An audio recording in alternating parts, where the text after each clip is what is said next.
The original copies of the Old Testament were written in Hebrew and Aramaic, the Apocrypha in Greek and Latin, and the New Testament in Greek. Different aspects of these three sources were translated into English and compiled into the King James Bible, commissioned in 1604 by King James VI and published in 1611.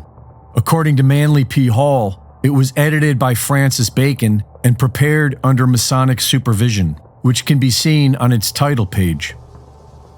The most talked about book of the Bible is the Book of Revelation, and throughout church history, there have been 4 different viewpoints regarding its meaning.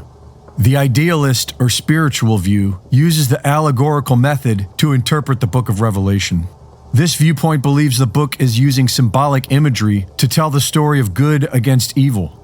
Edgar Cayce believed it was describing both the collapse of an age and the spiritual enlightenment of an individual. The futurist view is that the Bible is to be interpreted literally. They are expecting a 7-year tribulation culminating with the Battle of Armageddon, followed by a 1,000-year rule of Christ on earth. The historicist view is that Revelation is a symbolic account of history, from the apostles to the end times. And the preterist view, the focus of this video, is that the biblical prophecies were already fulfilled in 70 AD, and we are living in the new kingdom today. Their first argument is Scripture itself. Christ predicted his return in the lifetime of his contemporaries. Liberal critics have used this as proof of Christ's failure to return when he promised to. The preterist points to Matthew 24:34, where Jesus states, "Truly I say to you, this generation will not pass away until all these things take place." And they look to the historical record, where they have found several sources who recorded dozens of events between the years 66 and 70 AD that reflect those described in biblical prophecy, such as the angels in Matthew 24:31. Josephus wrote that in the spring of 66, chariots and troops of soldiers in their armor were seen running about among the clouds, an event described by Roman historian Tacitus as hosts joining battle in the skies.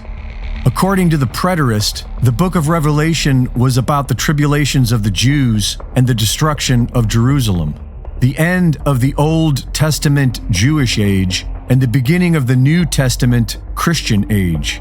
As Edward Stevens wrote, the unbelieving Jews were cut off from their inheritance and destroyed, while the faithful remnant of believing Jews, along with Gentiles, inherited those covenantal blessings. Thus, the establishment of the eternal kingdom of Christ at the destruction of Jerusalem in AD 70 was the fulfillment of all the things that were promised to God's chosen people.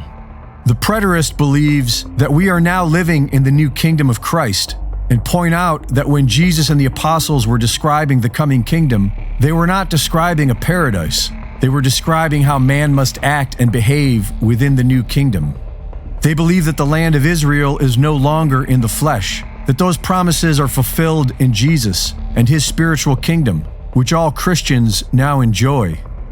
Like the QAnon Psyop, preterists argue that the end times prophecy is being used to incapacitate a would-be Christian opposition to the evil control system currently being built to enslave humanity.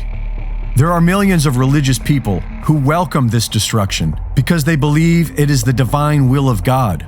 Why did they choose to give a Mark of the Beast style microchip the patent number 060606?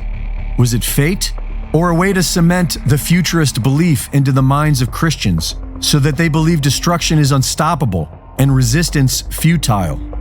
There are many different belief systems, but where is the good in sitting idly by to watch as evil devours the world around us? Reporting for Infowars, this is Greg Reese.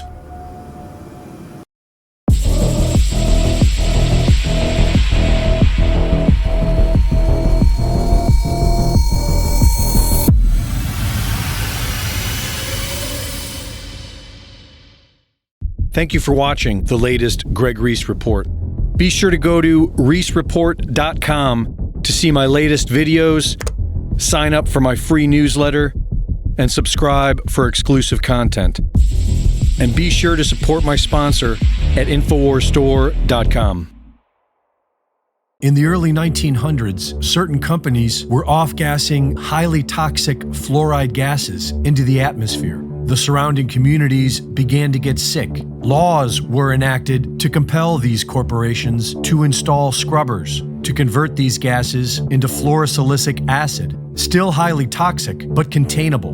Now these companies had a stockpile of this poison, and there was no affordable way to dispose of it. Lucky for them, one of their major stockholders was also the Secretary of the Treasury, who was responsible for the Public Health Service at the time. And by 1950, the US government began buying this toxic, untreated industrial waste product and dumping it into our drinking water. Reputable studies show that it's causing various cancers and other disease. With the Alexa Pure Pro, you can have clean drinking water and a remedy to this madness. Available now at InfowarsStore.com.